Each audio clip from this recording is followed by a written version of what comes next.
Assalamualaikum warahmatullahi wabarakatuh. Di sini kami dari kelompok 3 akan mempresentasikan filsafat Yunani kuno atau pra-Sokrates. Terlebih dahulu saya perkenalkan anggota kelompok kami. 1. Gali Nur Anggraini nomor absen 9 akan mempresentasikan submateri 1 sampai dengan 4. 2. Wanda Khoiru Purwitasari nomor absen 10 akan mempresentasikan submateri 5 sampai dengan 8. 3. Husnul Mutamamima absen 11 akan mempresentasikan submateri 9 sampai dengan 11.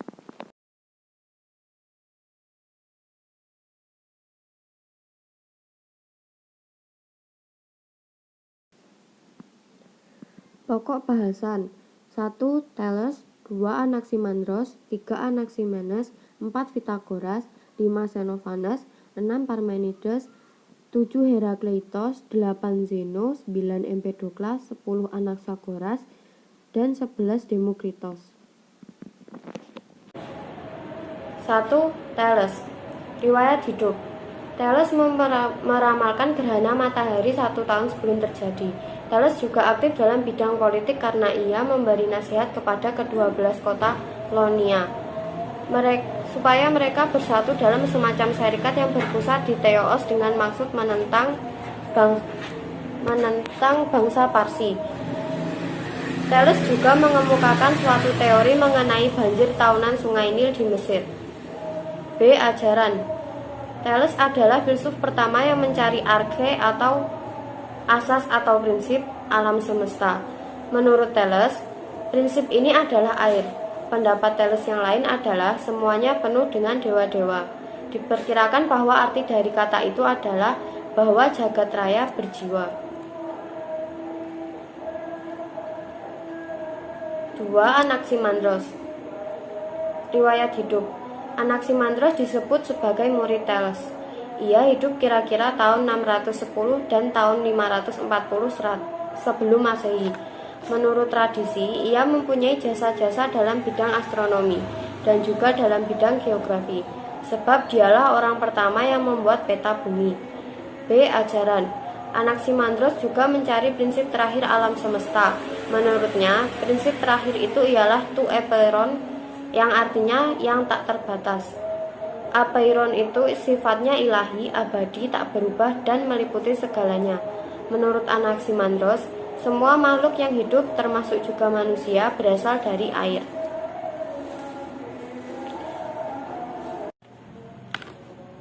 Tiga. Anaximenes. A. Riwayat hidup. Anaximenes adalah seorang filsuf dari kota Miletus. Namun tentang kapan kelahirannya masih belum jelas. Ada yang menyatakan dia lahir pada 588 sebelum Masehi, sedangkan tahun kematiannya diperkirakan sekitar tahun 528 sampai 526 sebelum Masehi. B. Ajaran. Menurut Anaximenes, prinsip yang merupakan asal-usul segala sesuatu adalah udara. Menurutnya, udara melahirkan semua benda dalam alam semesta karena suatu proses pemadatan dan pengenceran, atau condensation and rarefaction.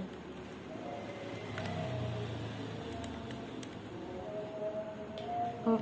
Pythagoras. A. Riwayat hidup.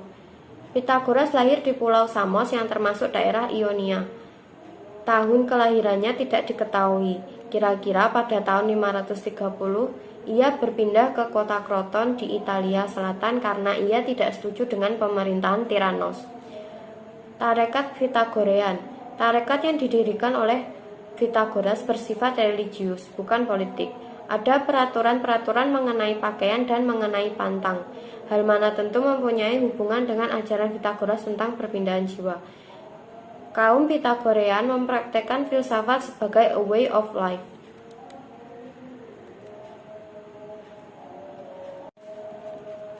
C. Ajaran tentang jiwa. Menurut Pythagoras, jiwa itu tidak dapat mati. Sesudah kematian manusia, jiwanya berpindah ke dalam hewan. Tetapi dengan menyucikan diri, jiwa itu bisa menghindar dari nasib reinkarnasi. D. Ajaran tentang bilangan-bilangan. Kira-kira pada tahun 300 sebelum Masehi, Euclides dari Alexandria akan mengumpulkan seluruh pengetahuan Yunani tentang ilmu dalam karangan terkenal yang disebut Elementa dan terdiri dari 11 buku. berasal dari usaha mazhab Pitagorean. Tidak mustahil bahwa yang oleh ilmu ukur disebut dalil Pitagoras atau teorema Pitagoras, karena memang berasal dari Pitagoras. Unsur-unsur atau prinsip bilangan ialah genap dan ganjil, terbatas dan tak terbatas. Kosmologi. Menurut mazhab Pitagorean, pusat jagat raya adalah api. Kita boleh menarik kesimpulan bahwa dalam revolusinya sekitar api sentral, bumi juga mengadakan rotasi keliling sumbunya sendiri.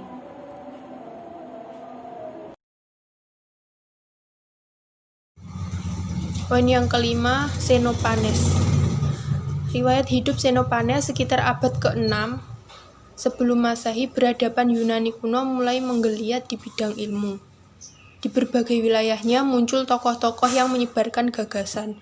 Detail ajaran mereka bervariasi, namun semangat intinya sama, mencoba memahami dunia dan rasionya. Dari yang tadinya takhayul mencapai ramalan dan dewa-dewi menjadi lebih kritis dan logis. Mereka juga memperkenalkan cara berpikir naturalistik bahwa alam semesta bersifat mungkin hukum sebab dan akibat. Poin selanjutnya, Herakleitos. Herakleitos seringkali dikenal dengan pemikiran-pemikirannya. Pemikirannya mengenai perubahan dalam kosmos dan keseimbangan yang ada di dalamnya. Dia juga mengulas mengenai pertentangan yang ada di dunia. Hal ini diutarakannya lewat ungkapan bahwa perang adalah bapak dari segala-galanya.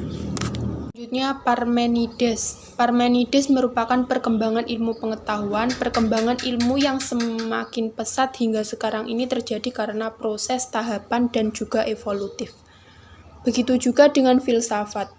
Ilmu yang memulai berkembang pesat hingga sekarang ini, sejarah juga membuktikan bahwa di dunia timur, bagi semua perkembangan dan kemajuan ilmu, hingga seperti sekarang ini sangatlah besar.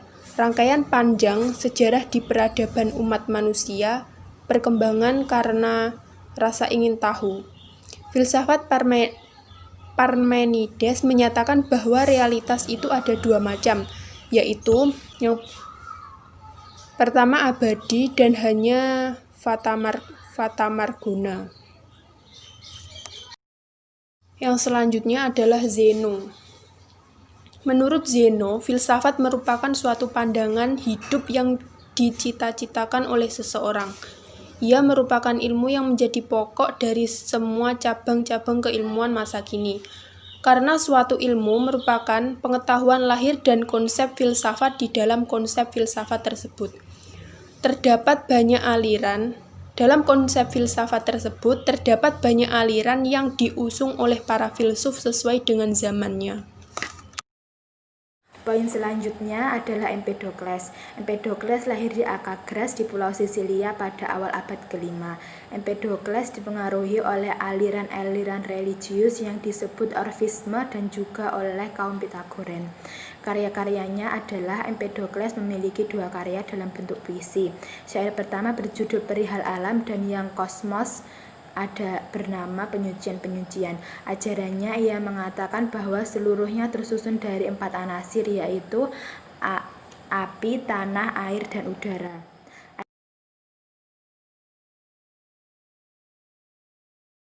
Ajaran mengenai cinta dan benci. Menurut Empedokles, ada dua prinsip yang mengatur perubahan-perubahan dalam alam semesta dan dua prinsip itu berlawan satu sama lain.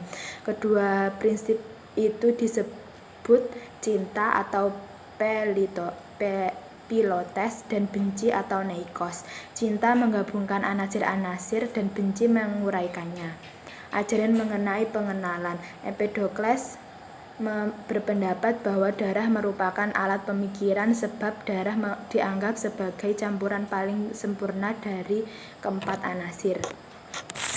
Penyucian-penyucian. Dalam penyucian-penyucian, Empedokles mengenalkan diri sebagai daimon atau semacam dewata yang jatuh karena berdosa. Poin selanjutnya adalah Anagoras. Anagoras lahir di kota Klazomenai di Ionia sekitar tahun 500-an. Ia meninggalkan kota asalnya supaya menetap di Athena dan kesaksiannya bahwa ia hidup di sana sekitar 300 tahun. Ajaran mengenai benih-benih. Anasagoras menolak monisme yang disebut Parmenides. Realitanya seluruhnya tidak bersifat satu, melainkan terdiri dari banyak unsur. Realitas tidak terdiri dari 4 anasir saja, melainkan jumlahnya tak terhingga. Anasagoras menyebut unsur-unsur itu dengan nama benih-benih atau spermata. Ajaran mengenai nous. Anasagoras adalah filsuf pertama yang membedakan secara jelas makhluk-makhluk yang hidup dengan makhluk-makhluk yang tidak hidup. Nous memang mengetahui segala-galanya, tetapi nous tidak ada dalam makhluk-makhluk yang tidak hidup. Sedangkan dalam makhluk-makhluk yang hidup termasuk tumbuh-tumbuhan, nous ada. Poin selanjutnya adalah Demokritos. Demokritos lahir di kota Abdera di pesisir Trake di Yunani Utara. Ia hidup kira-kira di tahun 460 sampai 370. Demokritos harus dipandang sebagai seorang sarjana yang menguasai banyak lapangan keahlian. Ajaran mengenai manusia. Ajaran Demokritos tentang manusia meneruskan prinsip-prinsip atomisme yang diuraikan. Seluruh realitas direduksi menjadi unsur-unsur kuantitatif saja, yakni atom-atom. Para atomis melukiskan dunia sebagai suatu sistem mekanistik di mana banyak gerak ditambahkan dari materi kuantitatif. Etika Demokritos. Etika Demokritos sebagai berikut. Ideal tertinggi dalam hidup manusia adalah euthymia, keadaan batin yang sempurna. Ideal ini tercapai dengan menjangkakan secara seimbang semua faktor dalam hidup, kesenangan dari kesusahan, kenikmatan, dan pantang. Sekian, terima kasih.